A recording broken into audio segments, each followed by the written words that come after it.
discussions we had yesterday. Surprisingly open and honest, to be frank. There was a quite interesting discussion. I hope we can continue it today. I want to apologize for two things. One, my presentation may be a little bit longer than what you are expecting, so I try to keep it tight. Second of all, although I do lecture at the university, I'm not really a professor. I'm more of an entrepreneur. And as an entrepreneur, I will probably be talking more about unmanagement of technology than management of technology. Let me explain what I mean by unmanagement of technology. Hopefully this talk will combine yesterday's talks of open innovation and catch-up.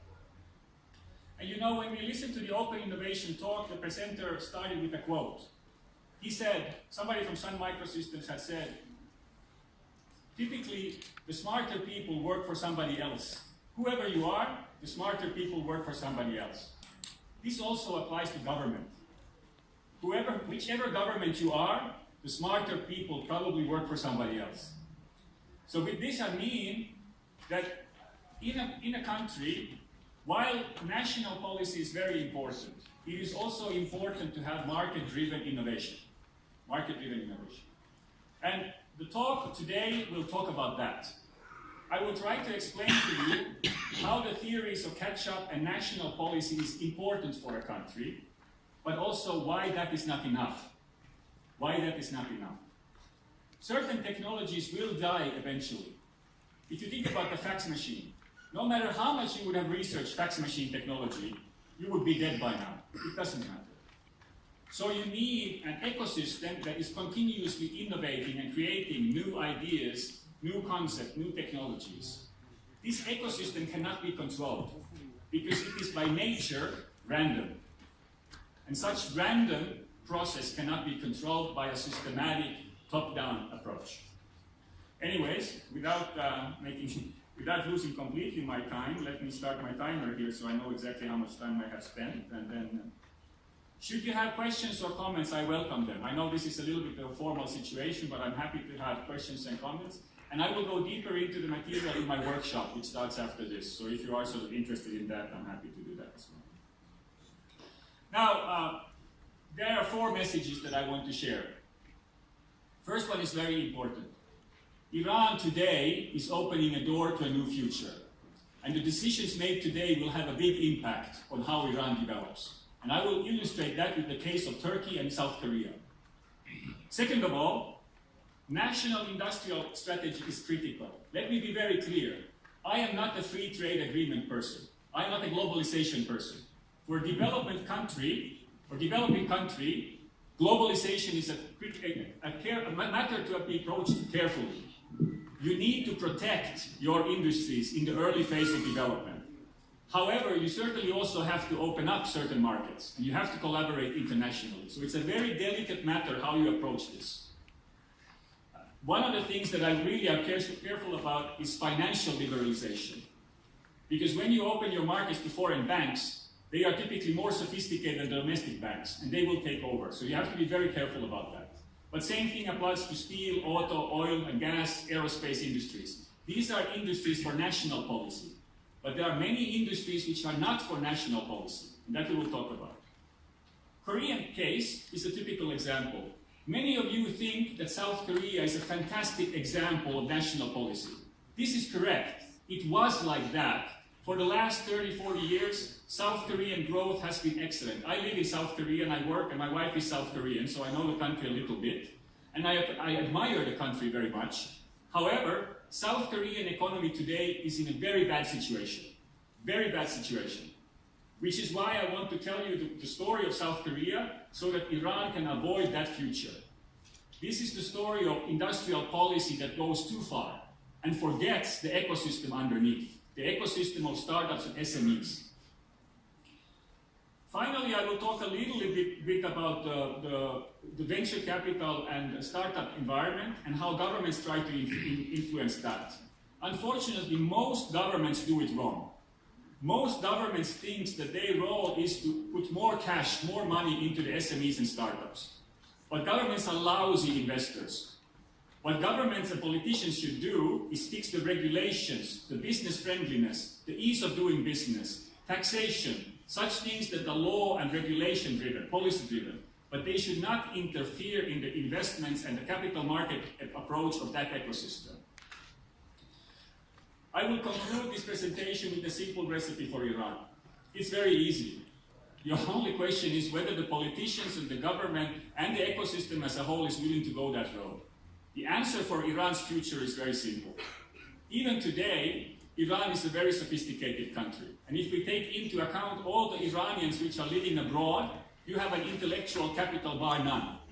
Bar none. There is no nation that has such an intellectual capital as you have. The Iranian students in the foreign markets are typically best in class. They are experts. So from that perspective, Iran has all the assets. And by the way, you have a beautiful nature, beautiful country, and you have oil and gas and mineral resources. How can you fail? You have been given everything. So it is really a matter of whether you want to walk down the path or the future or not. So the recipe is simple, and I will show that in the last part of the presentation. Now, here is a slide that shows two things. On the y-axis, you see GDP per capita, and by the way, I apologize for the small font. You will get the presentation so you can read it, but I tend to look at facts in detail. And on the other x-axis, you see household final consumption expenditure. This is from 81 to 2014. Iran is there in blue, down there. The size of the ball shows the population. The yellow is Korea, how Korea has developed. And you can see GDP per capita has exploded in Korea. And of course, the red one is Turkey. Turkey has also gone through some kind of liberalization in the last years. Obviously, the Korean development has been unparalleled in the world. But you have to remember, Korea is a very special country.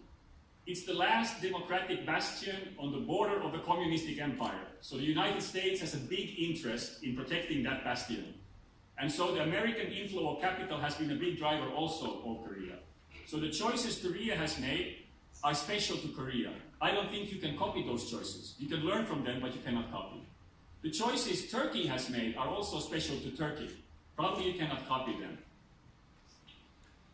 Turkey and Iran have many things in common. So it makes sense to compare Turkey and Iran in terms of economical development. So these facts that I have listed here show you that how surprisingly similar Turkey and Iran actually are. And as you know, in the past history, Turkey and Iran, before the Shah, Turkey and Iran were actually quite close. Back in the old days, there was some collaboration between Turkey and Iran. Today, the situation may be not the same. Now, when Turkey opened up for foreign investments, there was a market boom immediately. But what you can also see from this chart was that the volatility was very high. And this means the market was highly unpredictable. More importantly, it was not before the Turkish economy stabilized, before the regulative environment and inflation stabilized, that foreign direct investment started to flow in. So it is not the opening of the market that changes the situation. It is actually the stabilization of law, regulations, and the inflation.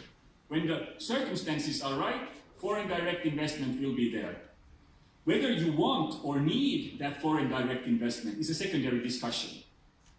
This may be your choice. In Korea's case, they didn't need foreign direct investment because US was pouring in foreign aid so much into the country that they had enough capital. In fact, in Korea, we don't see many foreign companies. Most industry is controlled by Korean incumbent industry.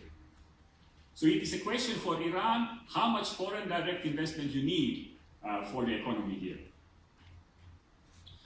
Now, in terms of Iran, future looks quite good. The economy is stabilizing slowly. Of course, I know many of you would like to see it much faster, but like one of the panelists yesterday say, things are not as bad as somebody say, they are not as good as somebody say, but they are getting better, slowly. And we have to understand that changing a nation like this and changing a government like this is a slow process. So miracles don't happen overnight. And I'm sure the people in the government are working very hard trying to do their best. But of course, they also have their limitations. But the point is, there is an interesting situation appearing in Iran.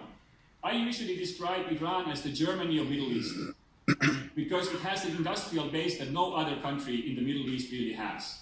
And it also has all the neighboring markets and around it. So it has a great location. Now, national industry strategy is very important, but it is not everything. You see, catch-up is about catching up or taking leadership in a technology. But what you have to remember is that technologies live and die. We talked yesterday about Schumpeterian analysis or Schumpeterian economics. In fact, it was not Schumpeter who invited it. It was a Russian invented it. It was a Russian scientist called Kondratiev. Kondratiev back in the day said that technologies change and they go in waves. And it was from this concept, Kondratiev was a Russian scientist, it was from this concept that Schumpeter then developed the term creative destruction. In this slide you see certain waves, certain historical waves of this creative destruction. What is interesting is, like yesterday Professor Lee said, that within a technology, in the downturn, the attackers can jump in, right? But the same way, in the mega cycle of the technology, nations can step in. So in these cycles, the control of nations is changing.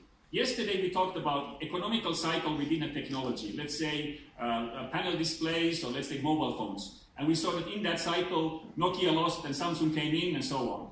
These are mega cycles. They are typically 90 years or so, close to 50 to 90 years. In these cycles, governments and nations make a difference, not companies anymore. So let me illustrate that. In the Industrial Revolution, Britain, because they invented the steam engine and they had a scientific advantage, Britain was the leader by far. So for a long time, British industry was the first one in Europe to take control. However, in the mid-19th century, Germany started catching up. Why was Germany able to do it? First of all, for them, they had a big population and the living standard was low, so the labor cost was lower. The other thing that I mentioned in the middle part here is that they had something called universal banks. What you will find is that the banking system is critical to how nations make their growth. So in Germany's case, the universal banks were sort of semi-government, semi-private banks. Because they were semi-government, semi-private, they could actually align their investment policies, their lending policies with the national interest. And therefore, Germany was able to build bigger factories with newer engines or newer equipment and achieve superiority. In this kind of game, you are always talking about cost of productivity. So if you can reach a lower labor cost, higher productivity, that is how you can do growth. South Korea is a similar example. South Korea's productivity has not grown by South Korean development. It has grown, partially it has done that, but mainly South Korean productivity has increased because of capital infusion. Like Professor Lee very nicely explained yesterday regarding POSCO, POSCO purchased the latest steel equipment in a downturn. So they got the latest technology at a low cost, and they had a fairly low labor cost in Korea. This is how they were able to take the leadership. Russia could have done the same, by the way. Russia was on the way to become an industrial superpower, but unfortunately they failed. Because in the Tsar government and in that environment, and later also the communist environment, corruption was rampant. So if you fall into the trap of corruption, you will never survive. Corruption kills any chance for a nation to reach leadership. I'll show you another example. Again, don't read the slides. This is about shipbuilding industry. Shipbuilding industry was controlled by the Europeans all the way to the 50s and 60s. After the war, Second World War, Japan had a strong industrial base. Again, their nation was poor, and they invested into shipbuilding capacity. And very quickly they became the leader. Lowest production, lowest cost of labor, best production technology, biggest factories. So it's economies of scale game. Strategy is very simple. If you can reduce the cost, you will win. Now, South Korea did the same. POSCO came with the steel factories, the government invested, US money flowed in. By the way, Americans never wanted Korea to create shipyards and steel plants. This was not the American intention. It was the visionary leadership of the dictators at the time that led to industrial revolution in Korea. Unfortunately, this visionary leadership was also very brutal, and it led to revolutions, and also that president was killed. His daughter is now the president, and there are big demonstrations against her as well. So sometimes this transition is also combined with pain, social pain, and that was the case in Korea. Unfortunately, in this game, if there is a bigger fish, that bigger fish will eat you up. And in the shipbuilding industry, China is even bigger than Korea. Even more labor with a lower cost, even more steel, even more everything. And they can buy the latest technology. So today, China is controlling this market. You can see here, a little bit weekly, how different market shares have developed over time. So in the shipbuilding, China is now taking the lead. In Europe, we are happy for the moment, because Europe is still controlling one critical segment, which is the cruise ship industry. So the European shipyards are leading in cruise ships. But China is now starting to make cruise ships as well. This is the most advanced type of vessel. And because the market of cruises is moving to Asia, the American cruise ship operators are starting to think about buying ships from China, even though they know that today the quality is bad. But the Chinese government has a long-term mentality. They think in hundreds of years forward, so they don't have a problem with this.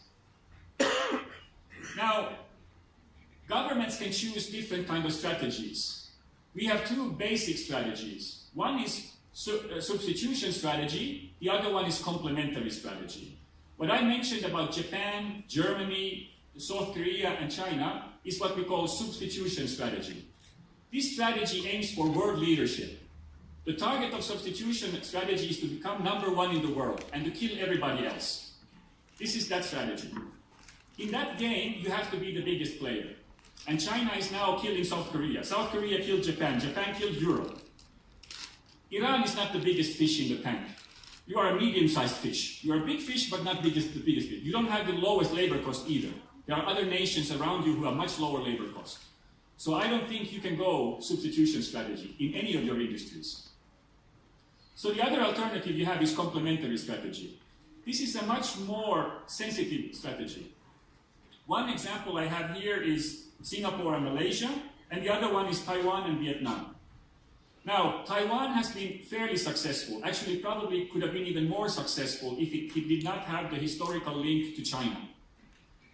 Taiwan allowed multinational companies to come in and to create joint ventures locally. At the same time, Taiwan controlled the banks, and it had certain public enterprises which it favored. Most importantly, though, Taiwan made sure that the SME companies in Taiwan had a back both to the multinationals and the public enterprises. This way, Taiwan secured a development of SME companies. In Korean case, Korea did not allow multinational companies into the country. They didn't need to, because capital was coming in anyways. You have to understand, the need for FDI was not there in the same sense. Iran may have that need, maybe not. I'm not going to take a position on that. But Korea didn't need multinationals to come into the country because of their strategic position geopolitically. What they created was had government banks, and then they were chaebols.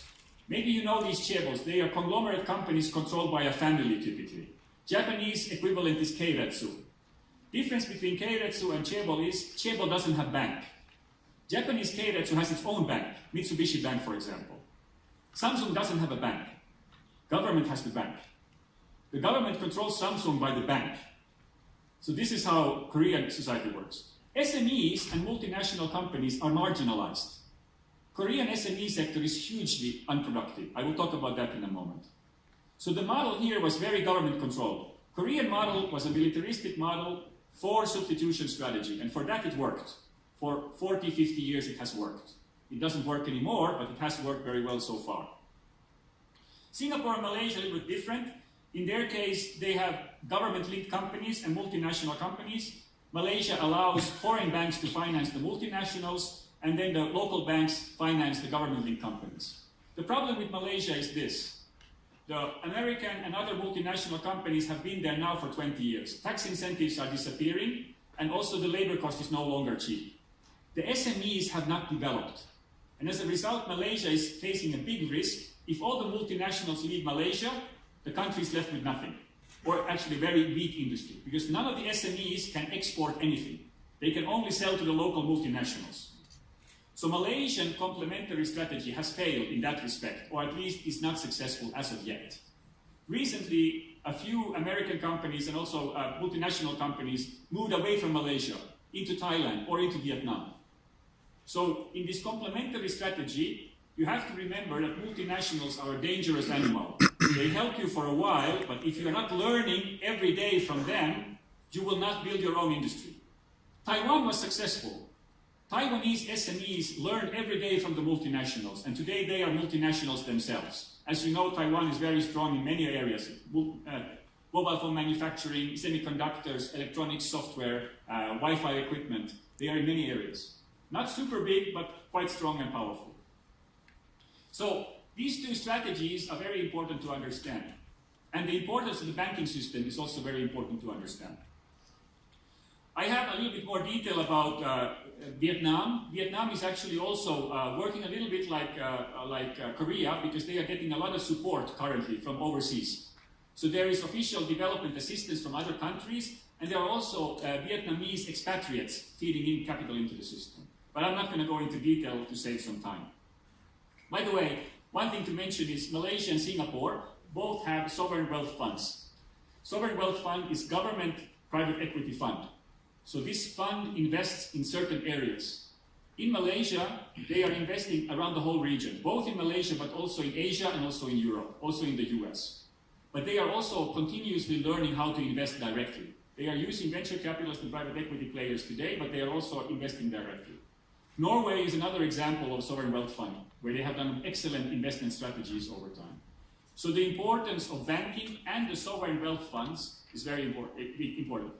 In each of these cases, if you connect the sovereign wealth fund with politics, it will not work. These sovereign wealth funds work because they are commercial actors. They are taking care of the money on a capitalistic basis. They are going for return, not political power.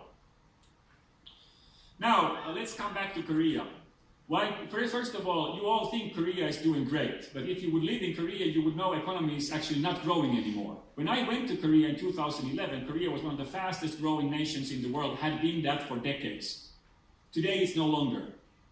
The problem is that the export industry, the industries where the chaebols are, Samsung, LG, Hyundai, and all of those, in those industries, the price of the product is coming down because competition is intensifying, and also the market demand is not as big as it used to be, because those industries are maturing. So they can't make a profit. When that engine stops, you are dependent on the local economy. Unfortunately, like you can see here, Korea is listed there in the upper in your case, left corner. On the y-axis, I have the share of population that is employed by SMEs. So in Korea's case, 85 to 90% of the population is employed by SMEs. But their productivity, which is here on the x-axis, is very low compared to all of these other countries. More importantly, almost 90% of Korean gross national product is made by chaebols. And only 10% of the labor force work for these. Today even less, because chaebols are diversifying to other countries. So you see a situation where most of the population in Korea is stuck with a low-paying, low-productivity job. And only the few elites are working for the chaebols, which has a lot of different issues. But when the elite is working for the chaebols and the chaebols are not doing good, the economy goes down. Korean currency balance is still positive. Export is going down, but domestic demand is going even more down. So we have a certain positive sign, but it actually is the roadway down to hell, because in fact the economy is not going anywhere with that. So if you don't have, and Iran is big enough to have a domestic market, but to do that you have to have a strong SME sector, strong startup sector. You cannot only be dependent on the large corporations in Iran. That is the Korean story. If I look at worldwide, Korea still stands out. In Korea, SMEs take a lot of population and their productivity is very low. So this is why I'm telling you, because industrial policy doesn't care about SMEs that much. Industrial policy talks about big industries, steel, electronics, ships, automotive, aerospace. Industrial policy doesn't talk about the local logistics or restaurants or other services, maybe law firms or professional services. Industrial policy doesn't think about that. But many of these companies are important. Even for aerospace, you need a supply chain of companies to serve those industries. Those are SMEs. Germany is powerful precisely for this combination. They have the big companies, BMW, Daimler and all those, but they also have what they call the Mittelstand. The Mittelstand is a large collection, thousands of SMEs who are world-leading in very narrow niches. And everybody in industries know that the German equipment for this specific process is the most important. That company has been making that kind of process equipment for hundreds of years, or 100 years, it's a family-owned company and so on. So the German success is really built on the fact that they have avoided the problem with the SMEs. Now, this slide is very complicated, and I apologize in advance. Like anything that's worthwhile explaining, you have to explain a little bit depth to say, what is the problem with the Korean SMEs? The chaebols have been the pinnacle of Korean economy for a long time. Government does everything for chaebol. It doesn't worry about the SMEs. But the chaebol cannot survive alone. It needs SMEs to provide parts and stuff. Typically, in Korea, if you are a good student, one of the elite, you are hired by Samsung. You go a career in Samsung until you get 40 years old. At that point, there is a competition.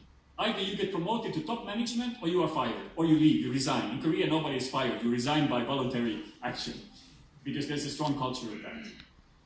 If you are not good enough, your future is uncertain. You have to drive a taxi, or you go create a restaurant, or you have to survive on your own. If you are okay, but not good enough for top management, what do you get? You get a CEO position in one of the SMEs that is serving Samsung. As a result, Korean economy is vertically integrated all the way back, with the chaebol on the top and the SMEs serving that specific chaebol underneath. And these SMEs are tied to that one chaebol. The great thing about Korean economy is that these chaebols compete. If that wasn't the case, Korea would never have developed, but there's always intense competition between these value chains. But the problem is, when chaebol is not doing good, he tells his friend CEO here, lower your prices. And then this SME lowers the prices, because he can only serve this one customer. And as a result, they end up in what we call a vicious cycle, where the SME has a steady customer, but he cannot control the market. He cannot invest. He's always dependent on that one customer. To change this, SMEs had to go abroad and create international market. But because the elite people are already working at the Samsungs and other chaebols, SMEs don't get good management. And also the SME CEO is not interested in that, because he's a Samsung person. He doesn't have a personal interest to build the SME. He has a personal interest to survive, and he wants to serve Samsung. So this kind of dependencies among the SMEs is a dangerous factor for the economy. You need SMEs who serve your large companies, but these SMEs need to be strong enough to go abroad and not be dependent on your domestic companies. I tell you another story. Nokia and Samsung, they never purchased technology company from Finland or Korea. Nokia never purchased a technology company from Finland. Why? Did we not have good technology? We did. Other companies purchased companies from Finland. Nokia never did. Did Nokia never acquire any company? No, they did. They paid a lot of money for American companies. So why did Nokia not buy a Finnish technology company? Finland is a small country. The engineers in Nokia are the top of the Finnish engineers, but their salary is not that great. If Nokia buys a startup from Finland, the guys in the startup become rich. Engineers inside Nokia realize, I can do the same. They would leave Nokia, create a startup, and sell it back to Nokia. But Nokia doesn't want this to happen. So they never purchased a company from Finland. Because they said, if you leave Nokia, you will not come back. We will never buy your company back. You have to survive on your own. And so many engineers were afraid, and they said, okay, I'll stay with Nokia. But in the long run, it didn't work. Nokia failed. Samsung is doing the same. Samsung doesn't buy Korean companies. Iran is also a fairly small economy. Silicon Valley, they don't have this. In Silicon Valley, there's no jealousy. They are buying companies, selling companies. It's a melting pot. Many nationalities, big competition all the time. But Iran, if you stay a closed country, you have the same risk as Finland and Korea in this respect. So watch out if you see a tendency of the big companies to not buy. They rather steal the employees, but they don't buy the company. They don't want to make them risk. They take the employees. Then you are in the same situation. Okay, I'm already over time way, so I have a half presentation left. I will go fast. My apologies. I hope you are sort of entertained or at least learning something. This slide talks about the benefits of private equity. Private equity or venture capital, when it's working on a market-driven basis, is financing startups. But the other thing about this private equity is ruthless. Government is not ruthless. Government is political. But private equity is ruthless. If they cannot make money, they kill the companies immediately. Government has a hard time killing companies because they don't want to admit failure. Private equity doesn't care. If they don't make money, they kill the company and they go to the next company. That is why private equity is a good catalyst. Here is, on the y-axis here, you can see how attractive venture capital and private equity sector in a country is. So this means how interested are this. You can see how that has changed over time, attractiveness. You can see now Korea up there, Finland is up there, Taiwan is up there. You can see Malaysia is now growing. It's on a positive side. It's attractive and it's getting better and better all the time. So typically there is some underlying factor there. In Malaysia's case, there's a lot of technology industry there, so that is becoming more attractive now, and the country is maturing.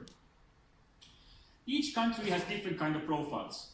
So these type of profiles, and I will show also Iran's profile, is being developed all the time. And you can read about this kind of reports. So if you are interested in how international investors are looking at your country and your sector, you can find that out from these reports. The challenge to understand, and this slide is very complicated, so I'm not going to even explain it, but you can read it. But the main point is this. Early stage venture capital is the most difficult investment area of any. High risk, very difficult to succeed. Most companies fail. Typically less than 1 in 10 succeed. Typically even just a few in 100. On the other hand, there is a buyout sector, SME sector, that is easier. The problem is governments always want to put money in the early stage. They always want to finance this. So governments, who are not professional investors, they think their job is to give money to the early stage, which is the most difficult asset class in investment. Obviously, most governments fail. There is not a single government who's done this right. So when you try to give money to early stage from the government, you fail, because you are not as tough and as ruthless as the private equity sector is. The right way to do it is to step in the 3 steps that I have outlined here. First of all, government's role is to enhance the entrepreneurial climate. How do you do that? Very simple. Easy to set up a business. Clear tax laws, clear regulation, no changes in regulation. Simple rules and regulations for labor force, for example. These kind of basic ease of doing business regulations are at the core of success and building an economic environment. However, politicians are not interested in this. Why? Because voters don't understand it. They think this is trivial, and also changing these laws is a lot of hard work. Politicians like to talk and make promises. They don't want to do the hard work, because changing a law takes a long time, and you have to really think about it. But it is that that's most important. Second of all, step 2 is to make sure that your country or your sector is attractive for international investors. Why? Because they are the toughest investors. They are so tough that they will pick the winners, and they will not tolerate losers. When they do that, they force your startups to become better and better and better. So this ruthlessness is the necessary ingredient in venture capital. The last element is to increase supply of money. That's the last step you should do. Because even if you have a good economic environment for entrepreneurship and you have a good attractiveness, the market still forgets certain sectors. So biotech and medicine, for example, is some sectors which the market is not very good at. So government can selectively put in more money in those sectors which the market doesn't cover. But that's the last step to do. Unfortunately, most governments do it the opposite way around. They take money and they just shoot it out into the venture capital sector. And with that, you are wasting your tax money and you're not getting any returns, sorry to say.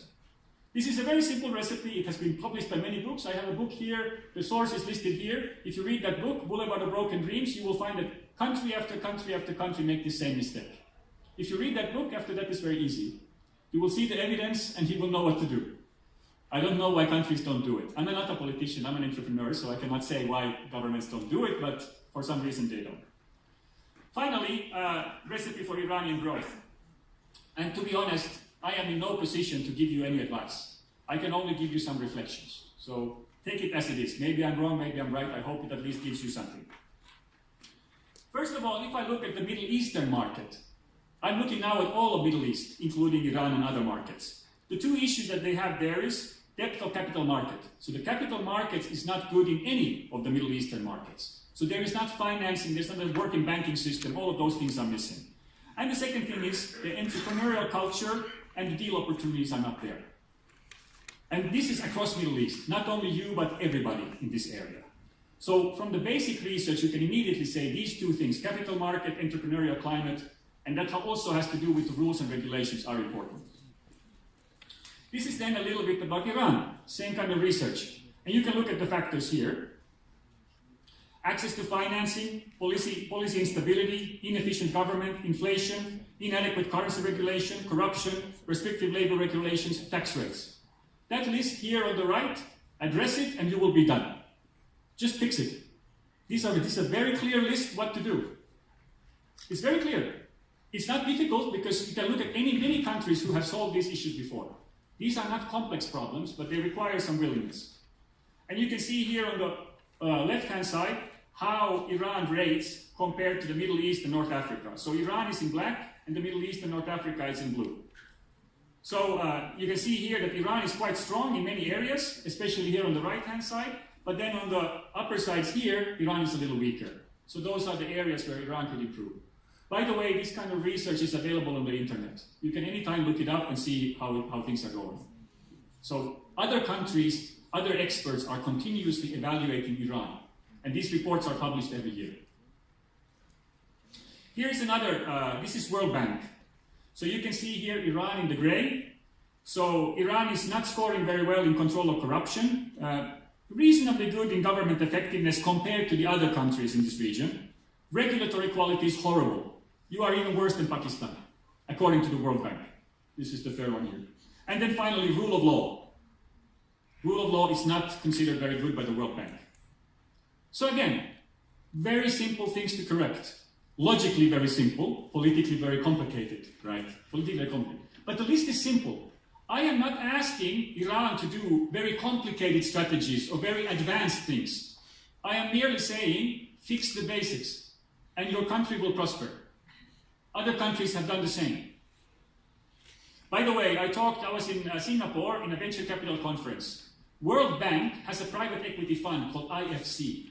It's a very interesting fund. It's a fund of World Bank, but it's a capitalistic fund. They need to make profit, but they have an interesting rule. They can only invest in emerging markets.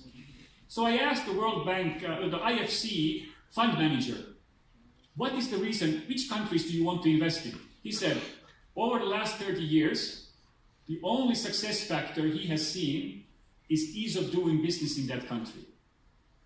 And it was interesting, he's from World Bank, and IMF and World Bank always talk about free trade and globalization, but he said, I don't care about that. Free trade and globalization is not the critical factor. The critical factor is the regulations and the laws to run business in that country. Again, he didn't say that government national policy is critical. He said the critical thing is that you allow the market to operate in the SME and startup sector. I again repeat, industrial policy is important. What you saw yesterday in the technology amendment and those things is important, but it's not everything. It's only a part of what you need to do. The other part is fortunately much simpler. Doesn't need much committees. The steps are simple, but it needs to be done.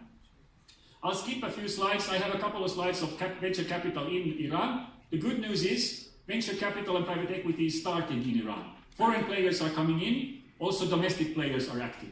So it is starting. Here are some of the players. Some of the players are international. Some of the players are domestic.